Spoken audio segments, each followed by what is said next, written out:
Donc, merci beaucoup de nous avoir rejoints pour ce webinaire. Nous sommes donc à votre disposition pour vous présenter les missions ordinales telles qu'elles existent et qu'on les ressent, et répondre à vos questions. Par contre, effectivement, comme on n'a qu'une heure, on va essayer de passer plutôt par les questions-réponses, s'il vous plaît. Donc, ce sera des questions écrites que Marc de la communication, en fait, nous passera, fera une synthèse et nous passera effectivement les questions en fin de webinaire. Et nous allons essayer de nous présenter tout d'abord à vous et de vous présenter différentes missions ordinales. Et n'hésitez pas à nous faire remonter les questions auquel on répondra en fin de webinaire. Moi, je suis Dohan Tran, je suis au CRO Île-de-France DOM depuis 6 ans.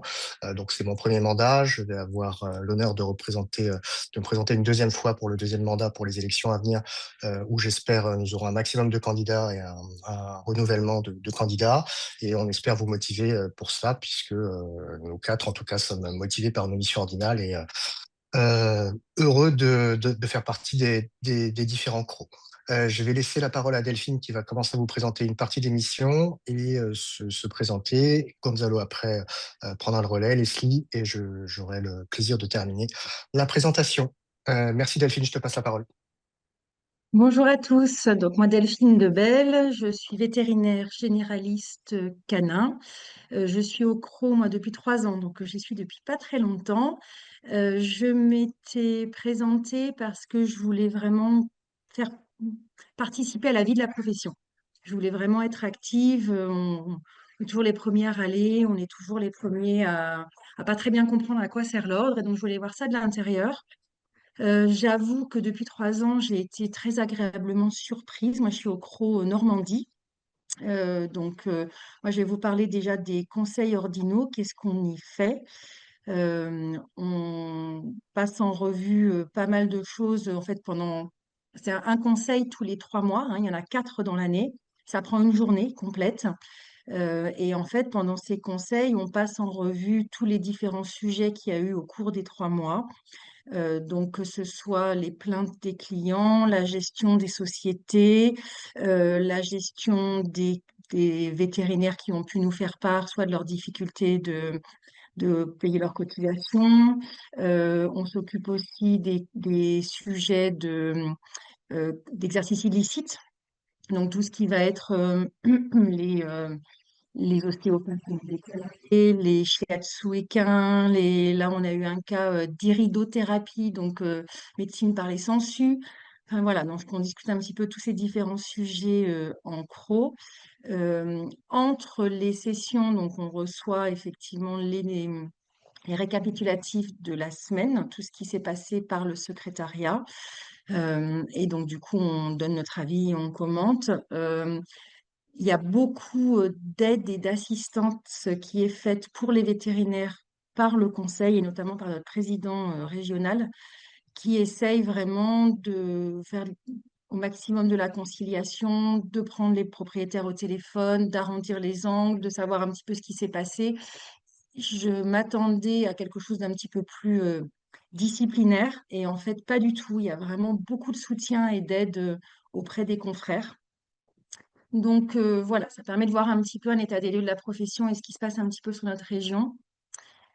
Après, au titre de conseillère ordinale, moi j'ai 2 fois l'occasion d'être rapporteur. Donc là, c'est quand effectivement les plaintes des clients sont jugées effectivement recevables et donc il faut mener son enquête. Et là aussi, c'est un travail que j'ai trouvé très intéressant parce qu'on n'est pas là pour appeler le vétérinaire en lui disant tu as fait du travail qu'il fallait pas faire. Mais au contraire, on est là pour écouter, pour recevoir les différents témoignages. Très souvent, enfin, moi, les 2 cas, c'était des problèmes de communication, surtout de mésentente, de gens qui n'arrivaient plus à se parler. Et en fait, dans le rôle de rapporteur, moi, j'ai eu les 2 fois la chance de pouvoir mettre un terme à la plainte par conciliation, où les gens, en fait, on les a aidés à de nouveau reparler entre eux et pouvoir se dire ouvertement les choses. Et du coup, ça n'a pas été jusqu'à la plainte. Enfin, j'ai vraiment senti que j'avais été utile dans ce rôle pour aider les vétérinaires qui avaient malheureusement reçu une plainte. Donc voilà, je trouve que c'est vraiment un travail où on participe à la vie de la profession, où on peut aider les confrères et du coup, pas du tout le rôle disciplinaire pur que j'imaginais au départ.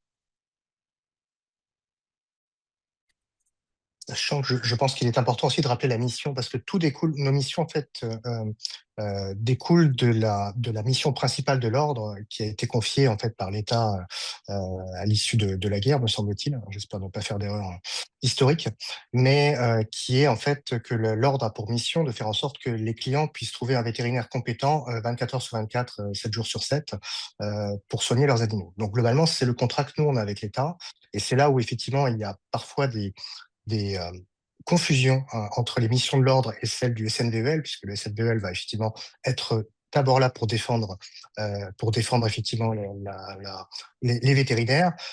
Nous, dans nos rôles et dans nos missions, j'espère qu'on vous les expliquera bien, on va effectivement avoir des rôles d'aide et c'est des rôles qui sont intéressants, mais on a surtout des rôles aussi de régulation de la profession, c'est une profession réglementée, et de contrôle du fait que le service rendu des vétérinaires aux clients soit le meilleur possible. Donc ça, c'est vraiment de là d'où découlent nos missions. Et c'est vraiment ce qu'il faut que vous compreniez en vous engageant à l'ordre. Effectivement, nous ne sommes pas le syndicat. Nous allons pouvoir aider les confrères et consoeurs et participer à la vie activement de la profession, comme l'explique Delphine. Mais nos missions découlent vraiment de cette mission principale que j'ai décrite, que l'État nous a confiée. Voilà. Delphine, je ne sais pas si tu avais d'autres choses à ajouter ou si on passe à la partie de Gonzalo dans ce cas-là sur d'autres missions ordinales. Gonzalo, je te donne la parole et je te laisse te présenter tranquillement. Bonjour, je suis Gonzalo Del Vario, conseiller depuis 3 ans comme Delphine, mais au Cropaca Corse, donc un peu plus au sud. Je me suis aussi présenté aux élections un peu dans cette idée de participer à la vie de la profession, de voir comment ça s'est passé dès l'intérieur de l'institution ordinale. J'ai rejoint Delphine sur le fait que euh, il y a beaucoup de travail à faire, mais c'est un travail en partie d'écoute, en partie des médiations. Je voulais aussi vous parler des missions un peu plus administratives. Donc, il y a une commission au sein de chaque CRO qui va recevoir les contrats des salariés vétérinaires et qui doit analyser ces contrats des salariés pour qu'ils soient accord avec le code de déontologie. Donc, on est formé en début de mandat pour pouvoir faire la lecture des contrats. Et un peu plus spécifique aussi, il y a la lecture d'inscription des statuts des sociétés. Donc, il y a une autre commission au sein de chaque CRO qui reçoit les statuts des sociétés vétérinaires à inscrire à l'ordre et qui doit analyser que c'est conforme aussi au code de déontologie. Ces deux fonctions plus administratives, mais qui sont très importantes pour l'inscription des sociétés et l'enregistrement des contrats et qui permettent aussi aux vétérinaires qui veulent inscrire leur société de le faire correctement et de se faire un peu accompagner au début de cette inscription. Euh, il y a aussi la commission communication au sein de chaque CRO. On essaye de communiquer de plus en plus, que ce soit par newsletter en fonction des CRO. Il y a des CRO qui ont lancé aussi des LinkedIn et il y a aussi le Conseil national qui a lancé une commission de communication avec des membres aussi des conseils régionaux pour savoir transmettre les informations de nos fonctions et pouvoir rapprocher l'institution aux vétérinaires. Je voulais aussi vous référer à la charte d'engagement des élus ordinaux. Ça a été adopté au congrès de l'ordre de décembre 2021 à Saint-Malo. Et cette charte nous donne un peu les consignes de comment être un bon élu ordinal avec nos fonctions, donc avec engagement, humanité, probité, cohésion et agilité.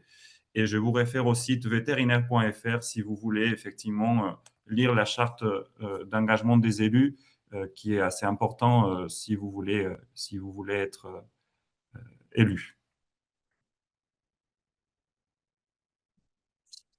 Merci Gonzalo. Je rajouterais juste sur l'aspect communication, qu'on organise effectivement des soirées, donc en étant moi-même dans la commission communication, c'est vrai qu'on essaie d'organiser une soirée au moins annuelle avec des confrères consoeurs.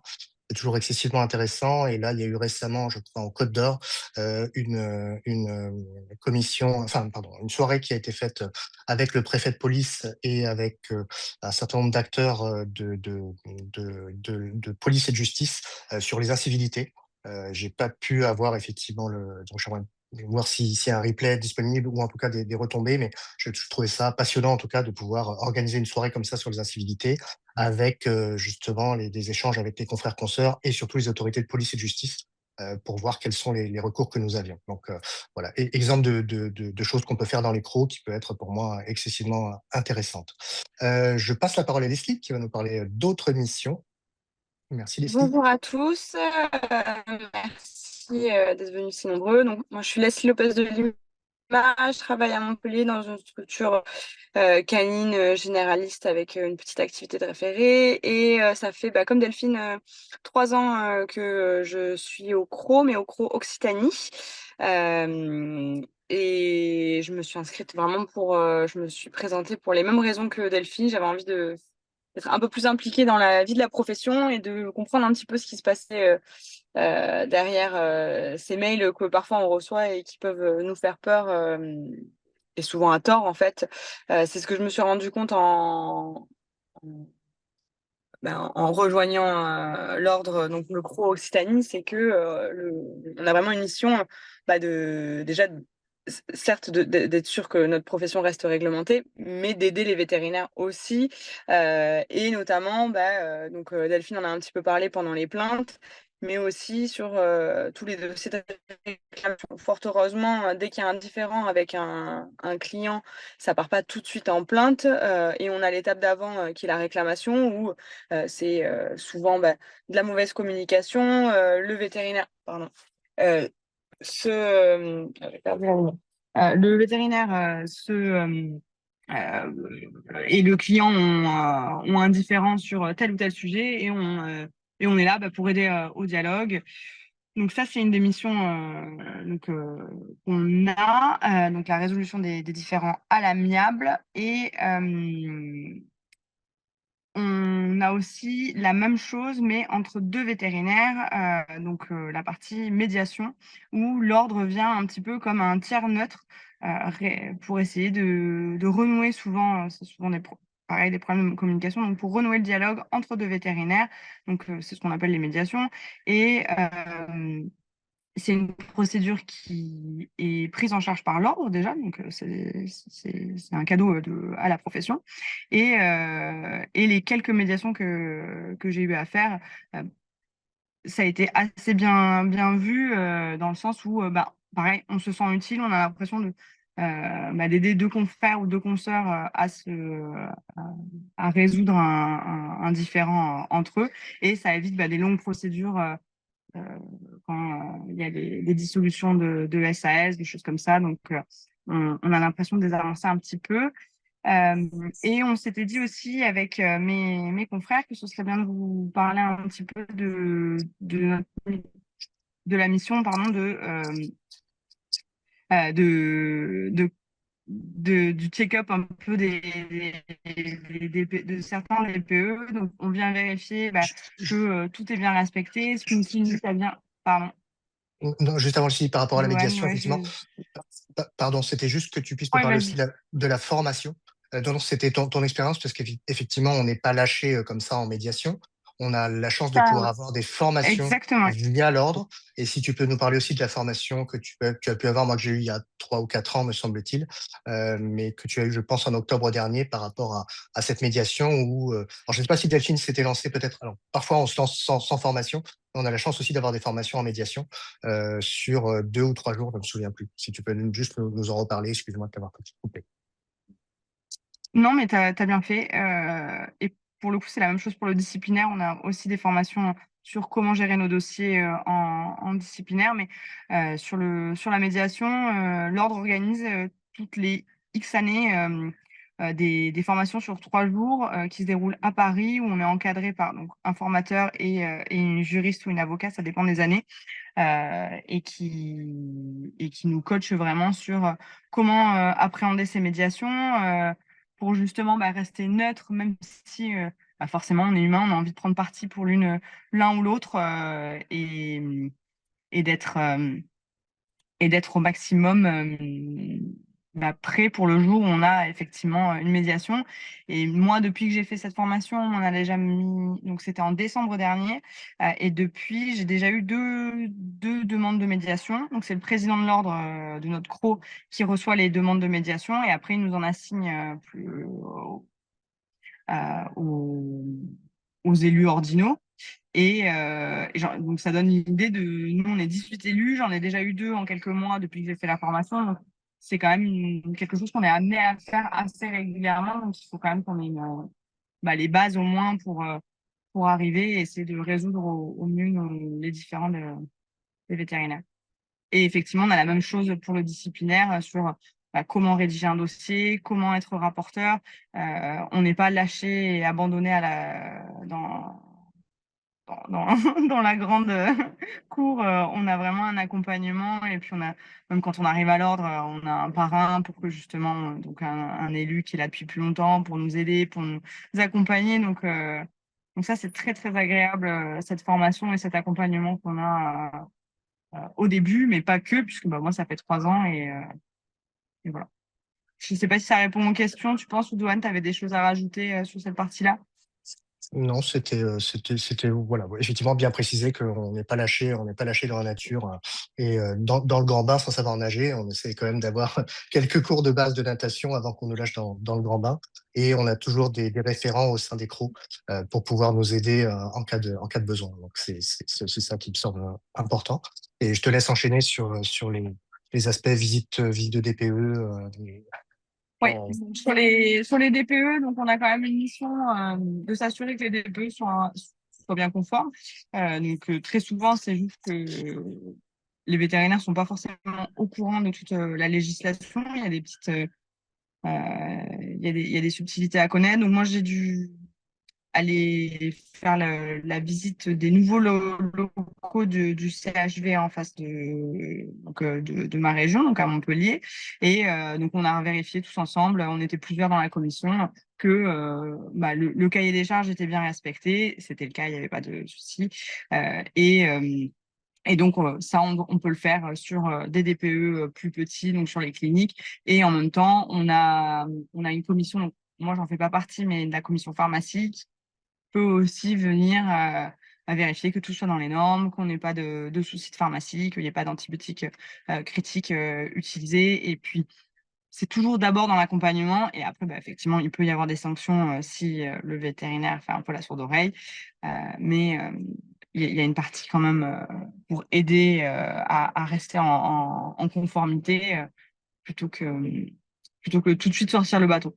Et ça dépend peut-être des cours, mais en tout cas, chez nous, c'est c'est assez bienveillant, du moins au début. Je vais laisser Gonzalo. Oui, Euh, je rebondis juste sur la ouais. bienveillance, Leslie. Moi, c'est aussi ce que j'ai constaté, c'est qu'il y a énormément de bienveillance en tout cas moi aussi, hein, chez nous, c'est pareil. Et ça, c'était aussi une belle surprise. Juste Delphine, pour Je la sais pas médiation à la conciliation, tu avais eu une formation, toi, ou est-ce que tu y allais avec un para, je dirais, pour faire la médiation ou la Alors, conciliation? je n'avais pas pu assister à la formation, mais moi, j'ai déjà des formations de mon côté que D'accord. j'avais faites pour la gestion de mes équipes, pour le coup. Donc, finalement, en management, j'avais fait pas mal de formations et tu retrouves en fait les mêmes outils de communication non violente et effectivement d'impartialité. Et donc, voilà, tout ce qui va être gestion des conflits et tout ce qui va être communication non violente. Donc, moi, j'avais déjà ce bagage-là pour lequel je m'étais formée de mon côté pour d'autres raisons. Bon. Je voulais répondre à la question de Vatieva qui demandait justement par rapport à la formation. Oui, il y a des formations tout au long de la première année. On a accès à un site en ligne pour plusieurs missions. Après, il y a le congrès de l'ordre tous les 3 ans où en début des mandats, on va être aussi formé sur des missions plus administrative. Et après, il y a d'autres formations comme Leslie, Delphine et Douane parlaient par rapport à, par exemple, la médiation. Et je profite pour répondre à la question d'Alice, c'est par rapport à l'organisation entre le temps clinique et un mandat d'élu à l'ordre, c'est très personnel, chacun s'organise à sa façon. C'est sûr qu'il faut, en tant qu'élu non membre d'un bureau des conseils régionaux, je pense qu'il faut pouvoir dédier 1 jour à 2 jours par mois. Un jour, c'est sûr. En tout, hein, je parle de toutes les missions. C'est pas un jour, 8 heures où on va s'asseoir et faire tous les dossiers, mais des petits moments par-ci, par-là. Après, il y a les moments des réunions des conseils tous les 3 mois, donc une journée entière dédiée à ça. Et donc, c'est des journées que tu vas devoir prendre si tu es salarié ou t'organiser en tant que vétérinaire libéral. Et par rapport à la rémunération, alors on n'est pas rémunéré, on est défrayé. C'est des chiffres qui sont publiés dans les rapports d'activité chaque année, donc c'est des choses auxquelles on a accès. Et donc, on fait une note des frais par rapport au temps que la mission nous a pris. Et aujourd'hui, on discutait tout à l'heure avec Douane, l'heure des défraiements, c'est 51 € et 21 centimes, sans compter le déplacement. Et tout ça, c'est très codifié avec des règlements antérieurs. Et on a aussi une formation pour savoir comment faire ces notes des frais en sachant qu'il y a quand même une partie de bénévolat parce qu'il y a du temps qu'on dédie à la profession et qu'on ne peut pas compter. Quand on appelle un vétérinaire pour un sujet ordinal, il y a des fois où on ne va pas compter les minutes.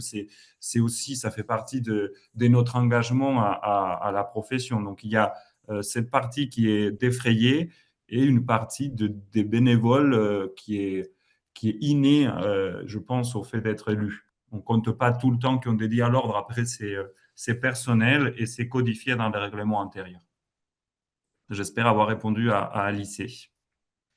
Après, je pense qu'un petit tour de table sur quel temps est pris, par exemple, par Delphine et Leslie. À titre perso, moi, en commission sociale, voilà, je déclare 6 heures par mois, hein. Donc, on est vraiment, et comme le disait très bien Gonzalo, ça a l'avantage, j'ai tendance à le faire, moi, souvent entre deux consultations. J'appelle suite à une déclaration d'incivilité, j'ai 10 minutes devant moi, je vais appeler ou un quart d'heure. Et en fait, c'est rarement, effectivement, plusieurs heures d'affilée. On est sur du travail qu'on peut fractionner et qu'on peut effectivement faire au fur et à mesure, me semble-t-il. Mais pour Delphine et Leslie, je ne sais pas combien d'heures elles passent par mois. Et ça va dépendre évidemment dans combien de commissions vous êtes et quel est l'investissement. Donc, ne pas se dire quand même au départ qu'il faut absolument 2 jours par mois. 2 jours par mois, c'est vraiment beaucoup, beaucoup, hein. Donc, c'est des gens qui vont être dans beaucoup de commissions et très investis. Mais Leslie et Delphine, si vous avez la gentillesse de nous dire à peu près combien de temps vous prend chaque mois à peu près là, au niveau des crocs, merci. Alors moi, c'est très variable. Alors, il y a effectivement les 4 jours de conseil. Voilà, mais il y avait une question, c'est parce qu'on le sait longtemps à l'avance. Nous, les conseils, c'est fixé 1 an à l'avance. Donc, au dernier conseil de décembre, on a les dates à venir des 4 dates de l'année à venir. Donc, ça, c'est facile à bloquer. Après, il y a la lecture, effectivement, des comptes rendus de la semaine qu'il faut faire toutes les semaines. Et ça, c'est pas du temps que je facture. Moi, comme tu disais, Gonzalo, c'est du bénévolat. Et ça dépend des semaines. Il y a des semaines, ça me prend 10 minutes. Il y a des semaines, ça peut me prendre un petit peu plus de temps. Mais voilà, ça arrive le vendredi. Je fais ça le vendredi soir ou dans le week-end. C'est pas très long toujours. Et après, l'émission de rapporteur, ça prend un petit peu plus de temps. Mais c'est pareil, c'est défrayé. Donc voilà, donc là, je me bloque une demi-journée pour vraiment m'occuper de ça. Et là, tu es nommé, alors tu es prévenu à l'avance, hein, et après, c'est toi qui t'organises sur ton temps. C'est pas des jours qui te sont imposés, c'est toi qui organises ton temps en fonction de ce que tu veux. Moi, je n'ai pas pris de mission autre dans des commissions par faute de temps, mais effectivement, Antoine, tu disais que ça te prenait un petit peu plus de temps quand tu faisais partie de commissions en plus, donc là, je ne pourrais pas trop en parler. Mais voilà, en gros, c'est entre 10 minutes et une demi-heure par semaine et ma journée bloquée. Et après, voilà, les missions de rapporteur, les missions autres, c'est variable, c'est quand tu es nommé. J'ai pas encore eu l'occasion d'aller en chambre de discipline pour être assesseur, mais ça, c'est pareil, les dates sont connues bien longtemps à l'avance et donc on peut anticiper et organiser son planning. C'est pas du jour au lendemain. Voilà. Leslie. Bah, pour le coup, je suis assez d'accord avec ce qu'ont dit mes confrères et ma consoeur juste avant. C'est que c'est très variable et ça dépend aussi du temps qu'on a et de l'engagement qu'on a envie d'y mettre. Typiquement, au sein de chaque crew, il y a un bureau avec donc le président, le secrétaire général, notre trésorier, etc. Eux, ils ont des réunions, je crois que c'est tous les 15 jours dans mon crew, c'est 2 heures tous les 15 jours. Bah, ça, c'est assez chronophage et c'est des gens qui sont très investis et qui facturent peut-être plusieurs jours par semaine. Et moi, je suis pas dans un bureau, je suis pas dans le bureau, donc je suis dans plusieurs commissions. Donc, je pense que je suis un entre-deux entre le bureau et ce que disait Delphine. Et en plus de notre journée tous les 3 mois, je dois avoir entre les missions disciplinaires et donc je suis dans 2 commissions, peut-être une journée par mois, je dirais, une journée et demie, ouais. Donc à peu près comme Dohan, parce que bah, voilà, c'est toujours, il y a plein d'appels qu'on a sur le mois et qu'on va pas forcément facturer parce que c'est des appels qui vont être assez rapides. Mais bah, il y a la préparation des dossiers, il y a enfin, il y a du temps quand même qui s'accumule, même si on enlève bah, certaines choses qu'on fait bénévolement, les lectures de compte rendu, quand on donne des avis, voilà, voilà, chaque CRO est plus ou moins actif. Donc, Mais je pense qu'on peut conclure en disant qu'en tout cas, tout le monde peut rentrer un petit peu sur la pointe des pieds pour voir, pour voir un petit peu comment les choses se passent et s'investir au fur et à mesure. C'est-à-dire que dès le exactement. départ, ce sera jamais quelque chose où vous arrivez, on vous dit, tiens, toi, on n'oblige personne à rentrer dans les commissions. C'est vraiment sur la base du volontariat. Et deuxième chose, ce sera jamais, bah, tiens, on va te filer 2 jours de travail et tu as intérêt à le faire, telle deadline, en fait. On est vraiment sur quelque chose qui est de la découverte au départ, de l'accompagnement. Et après, au fur et à mesure, d'où l'intérêt d'ailleurs, moi, ce deuxième mandat, je vous dis que effectivement, il faut peut-être 1 à 2 ans avant de vraiment digérer tout et de bien comprendre le fonctionnement. Donc après, se dire une fois que ça roule, en fait, on a envie de pouvoir continuer parce qu'on a une sensation un petit peu là, au bout de 6 ans, de mieux maîtriser les choses. Mais au départ, en fait, il y a vraiment cette zone de découverte qui est tout à fait normale et la zone d'apprentissage qui est tout à fait normale, quoi. Donc vraiment, voilà, en gros, c'est un peu venez comme vous êtes et faites ce que vous souhaitez faire. Et il n'y a pas de grosses obligations derrière, ni en termes d'horaire, ni en termes de productivité, même s'il y a des attendus, évidemment, avec certaines deadlines à, à suivre, puisqu'en disciplinaire, par exemple, à partir du moment où on est nommé rapporteur, on a 6 mois pour rendre les rapports disciplinaires. Donc les 6 mois, ça passe quand même relativement vite. Je me Et permets puis c'est d'enchaîner sur... vraiment, Vas-y, pardon, vas-y, vas-y. Non, non, je t'en prie, je je t'en te prie. coupe juste une seconde. Et puis c'est vraiment un peu à la carte, c'est-à-dire que moi, typiquement, il y a des commissions qui m'intéressent pas du tout. Et ben, j'y mets pas du tout les pieds dedans. Par contre, les choses qui m'intéressent un peu plus, et ben là, on travaille tous ensemble. Donc, chacun va aller dans la commission qui l'intéresse. Et c'est euh, non seulement on choisit le temps qu'on y met, mais en plus, on choisit où on va aussi. Donc, c'est un engagement qui est quand même qui est assez agréable de toute façon, puisqu'on est on est très peu forcé à faire des choses qui ne nous intéressent pas.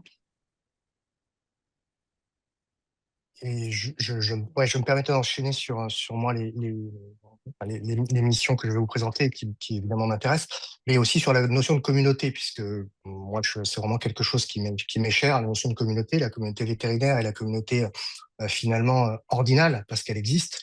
Vous dire globalement, je pense que si on se représente les uns les autres, que ce soit au CNO ou au CRO, c'est qu'évidemment, il y a une notion de plaisir aussi à travailler ensemble. Et nous, on est aussi 18. Et je sais que je pense que pour mes confrères consoeurs, c'est la même chose. Quand on a nos réunions trimestrielles qui sont programmées, en fait, c'est un plaisir de retrouver les gens avec qui on travaille bien, avec qui on a créé des liens d'amitié et de travail qui sont vraiment très, très positifs. Donc déjà vous dire, voilà, vous ferez partie de cette communauté-là, et ça, c'est une bonne chose. Donc, enfin, pour moi, c'est très positif. Et en termes de communauté, on a aussi donc vraiment des rôles utiles vis-à-vis de la communauté vétérinaire. Donc l'aide directe, ça va être via la commission sociale, Leslie et moi en faisant partie. Et c'est vrai que c'est vraiment quelque chose au jour le jour où j'ai l'impression d'être utile à notre communauté, avec on traite de demandes d'exemption de gens qui sont en difficulté financière. On traite d'aide financière directe au cas où il y a vraiment des difficultés, et beaucoup pour la gestion de mon côté, en tout cas, beaucoup d'incivilité aussi sur lequel les confrères et consoeurs ont besoin de se sentir appuyés. Donc ça, c'est notre rôle via des mails, via le téléphone. Moi, je prends toujours mon téléphone pour essayer de soutenir des confrères consoeurs qui parfois ont eu des choses traumatisantes, parfois des traumatismes physiques même. Hein. Donc essayer vraiment d'être à leur côté, leur donner les meilleurs conseils possibles, même si nous n'avons pas de police à l'ordre. Hein. Clairement, on n'a pas de police qui nous aide à venir intervenir directement dans les cliniques, mais on peut vraiment donner du soutien psychologique. On a aussi, on communique toujours sur les aides via Veto Entraide, via une base qui s'appelle téléphonique qui s'appelle SPS, donc qui est effectivement en partenariat avec l'ordre pour tout ce qui est aide psychologique 24 heures sur 24 pour tout ce qui est les métiers de santé. Donc ça, c'est vrai que c'est important et c'est via l'ordre aussi que ça se met en place. On gère aussi, moi je gère pas mal les lettres de refus de soins qui font souvent suite aux incivilités, donc vérifier que ces lettres sont conformes et expliquer à nos confrères consoeurs comment les utiliser au mieux. Donc ça, c'est important. Et en termes de communauté aussi, on a la chance de pouvoir faire des inscriptions administratives donc de jeunes diplômés et de les rencontrer afin effectivement de les accueillir via l'inscription au tableau ordinal, donc de les accueillir dans la communauté vétérinaire, leur expliquer un petit peu notre expérience et ce qui nous semble important de leur transmettre en termes de pièges d'opportunités dans le métier. Je pense que ça, l'inscription administrative, c'est vraiment aussi un très bon moment communautaire. Et enfin, en tout cas en région parisienne et dans les endroits où il y a des écoles vétérinaires, donc maintenant 5 CRO sont concernés pour les 5 écoles véto. On a la chance de faire des TP aussi dans les écoles vétérinaires avec en présentant le code de déontologie et voilà, certaines missions de l'ordre aussi dans les écoles. Et là aussi, on a des échanges avec les étudiants et c'est vraiment pour moi passionnant. Donc globalement, cet aspect voilà, communautaire, tout en comprenant bien que nous avons une mission par rapport à l'État qui est une mission aussi de contrôle d'un certain nombre de choses, mais qui est liée au fait qu'on soit profession réglementée. Et c'est aussi une chance que l'ordre est là pour ça et pour faire en sorte que la réglementation soit appliquée, le Kidam ne puisse pas mettre je suis vétérinaire sur sa porte et ouvrir un cabinet vétérinaire comme ça. On est une profession effectivement qui est donc réglementé et qui a ces règles que l'ordre doit faire respecter. Voilà. Après, vous verrez en vous engageant que on y travaille beaucoup, on a des missions qui sont excessivement intéressantes, que oui, pas mal de confrères consoeurs ne comprennent pas obligatoirement bien ces missions, mais c'est en venant voir de l'intérieur et en agissant de l'intérieur que on s'y sent utile et qu'on sent qu'on peut agir quand même pour l'avenir de la profession. Donc, moi, je reste enthousiaste et, euh, et, euh, et j'engage tout le monde à essayer de venir voir. Et j'engage surtout ceux qui critiquent à essayer de venir nous rencontrer et travailler avec nous pour faire en sorte d'améliorer les choses. J'ai la question de Christophe par rapport à la formation. Ça a été répondu par Leslie sur le chat. Effectivement, les 3 premières années, on a du temps de formation. Comme c'était sur plateforme Internet, c'est du temps qu'on prenait de notre temps libre. Je pense qu'on a tous fait comme ça. Et après, il y a les 3 jours ou les 2 jours de congrès où on a des moments de formation au sein du congrès. Donc, on est avec les autres nouveaux élus. Et c'est du temps qui est annoncé à l'avance parce que du moment qu'on est élu, on va connaître les dates du congrès pour s'organiser dans les mois à venir. Donc, je pense qu'on peut tous s'organiser pour caler le temps de formation dans notre planning quotidien. Et je voulais aussi parler un peu de fonctions un peu plus chronophages au niveau des conseils régionaux. Effectivement, les membres du bureau, comme Leslie a dit tout à l'heure, ils dédient plus de temps.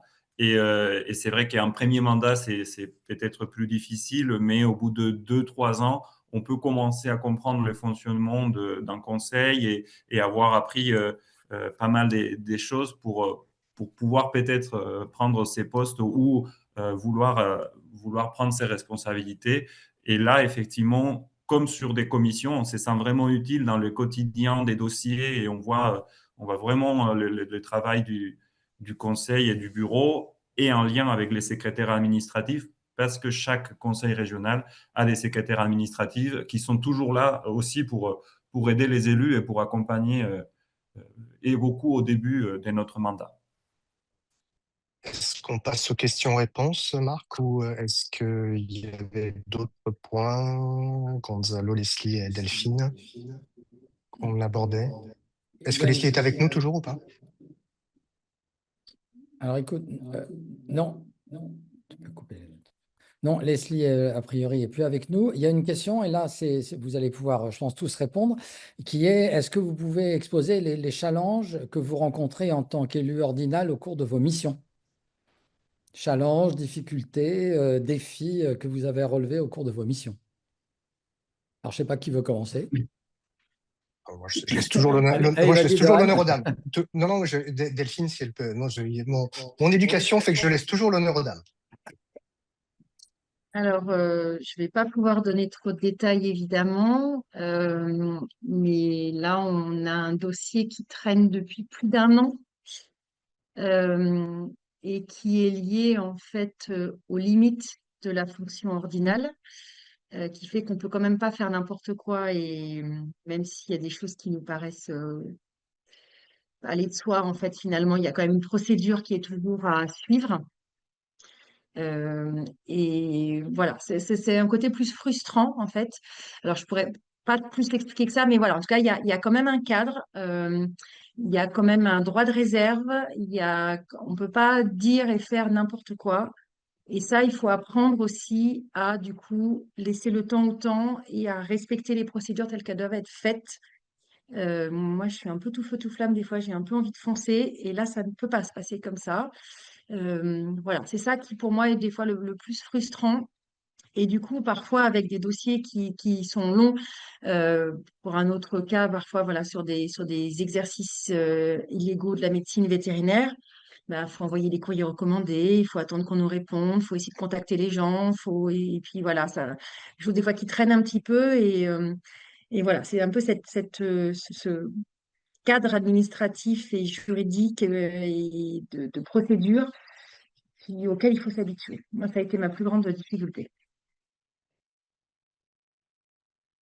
Moi, je suis d'accord avec Delphine sur ce cadre qu'on ne connaît pas quand on arrive en tant qu'élu et qui est nécessaire finalement pour pas mal des choses. Quand on en parle de conciliation ou des médiations, c'est vrai que le cadre qu'on pose, les temps qu'on donne, on comprend pourquoi des fois les procédures c'est lente et je pense que c'est nécessaire de s'adapter un peu.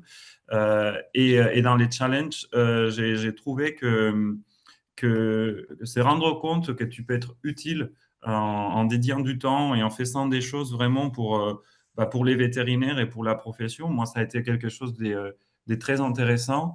Et pour finir, dans ce côté communication, de pouvoir se former aussi dans la façon de parler, d'entamer une médiation, une conciliation entre clients vétérinaires ou entre deux vétérinaires qui sont en conflit. Ça, c'est un vrai challenge pour moi.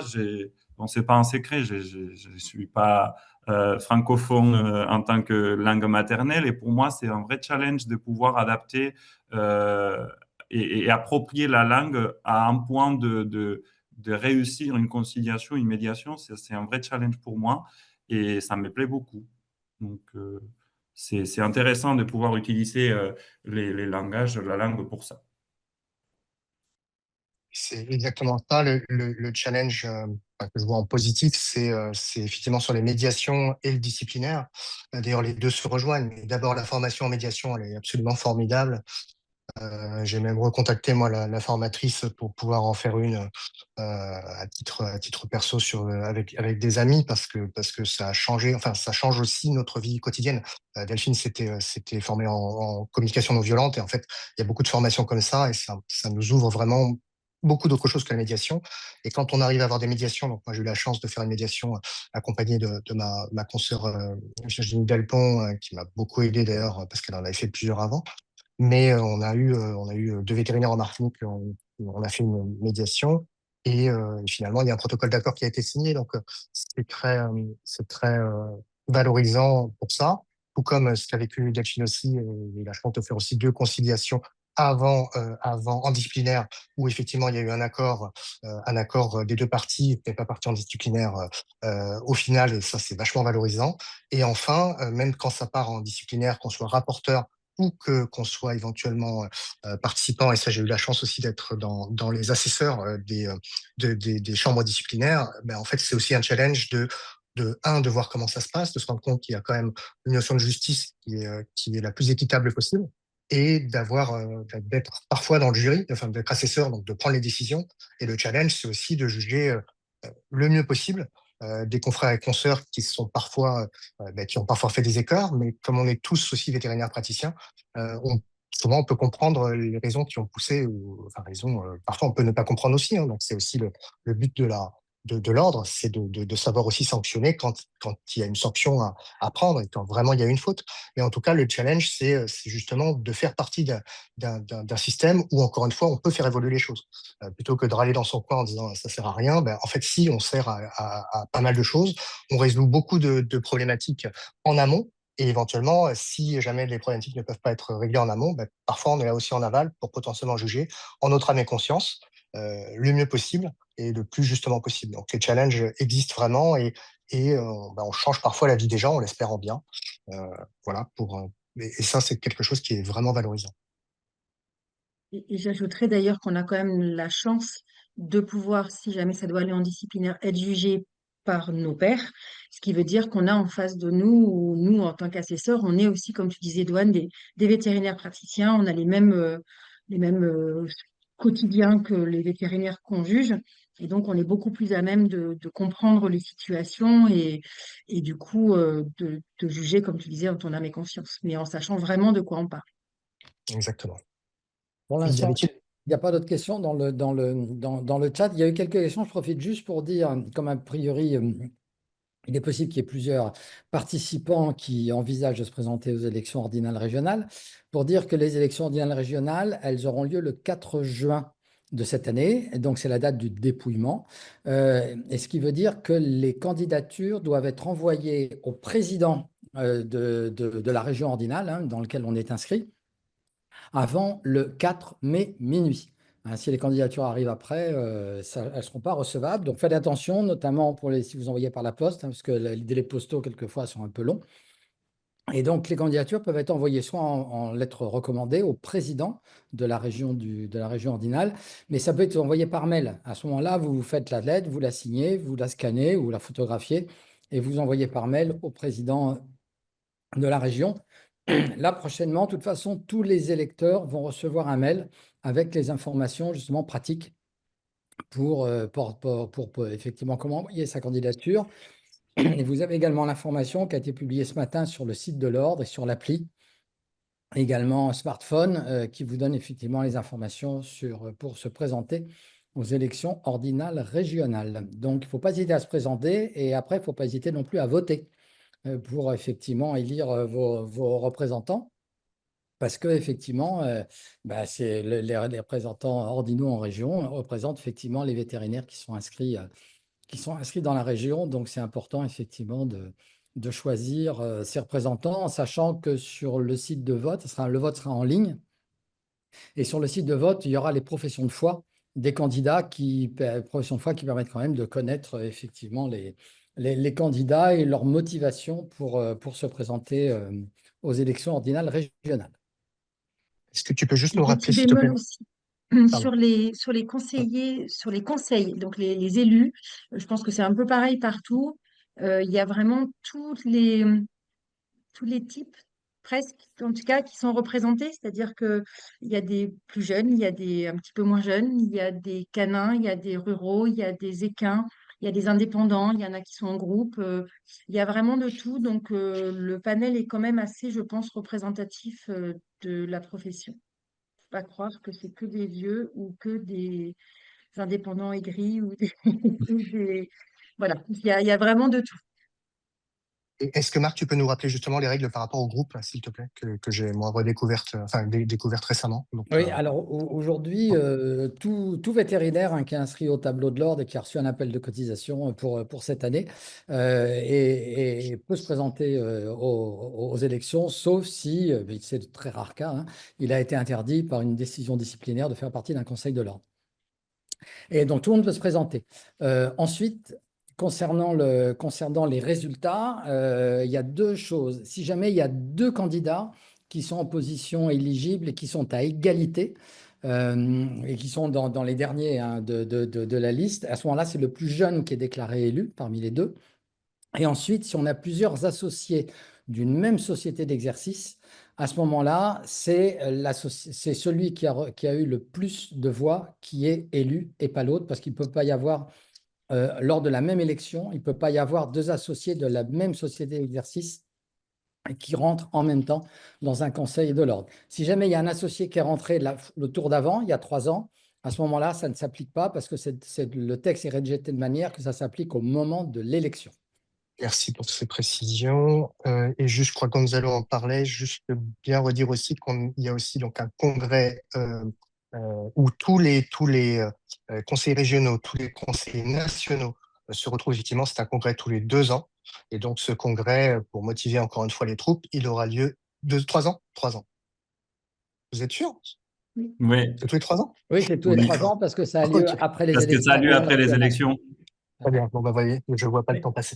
Donc, Bah, tous les comme 3 ans, comme c'est très bien, tu aimerais bien que ce soit tous les 2 ans. C'est pour ça. c'est ça, exactement. Tous les 3 ans. Et la destination cette année, c'est Toulouse et ça aura lieu les 7, 8, 9 octobre, me semble-t-il. Donc, pour les futurs conseillers, voilà, la belle ville de Toulouse et c'est au mois d'octobre. Et donc, effectivement, tous les 3 ans, on se balade en France et c'est là aussi très agréable. Je voulais pour finir passer un petit mot aussi par rapport à la collaboration entre les conseils régionaux et les conseils nationaux. Il y a des commissions qui s'est créées entre les deux et on a où il y a des élus des régions qui vont siéger dans les commissions. Donc là, pour le coup, il y a Douane et moi au sein de la commission communication avec des conseillers nationaux. Il y a aussi des conseillers qui siègent dans la commission sociale du Conseil national. Donc, il y a aussi cette idée de travail entre le Conseil national et les conseils régionaux qui est important et qui mérite d'être énoncé parce que c'est important de savoir qu'on ne travaille pas chacun dans notre coin, mais qu'il y a vraiment une cohésion entre les conseils nationaux et chaque conseil des régions, en laissant l'indépendance quand même au conseil des régions pour les situations de chaque région. On reste quand même disponible, que ce soit sur nos mails en tant qu'élus, si jamais il y a des vétérinaires qui souhaitent nous envoyer des questions d'ici le 4 mai ou un peu avant, si vous voulez envoyer la candidature, qu'on puisse vous répondre, on est disponible. Et Avec aussi, au sein plaisir. de chaque conseil des régions, j'imagine que le président, le secrétaire ou les secrétaires administratifs sont aussi disponibles pour répondre à vos questions. Voilà. Dohan, Parfait. peut-être le mot de la fin?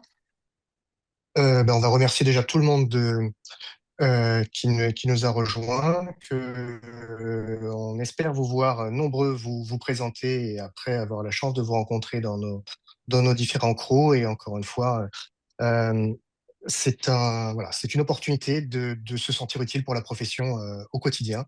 Voilà, venez voir ce qui se passe et vous serez bien accompagnés. Merci beaucoup. Merci à tous. Merci Au revoir, beaucoup. bonne journée. Bonne journée. Bonne journée. Au revoir. Au revoir.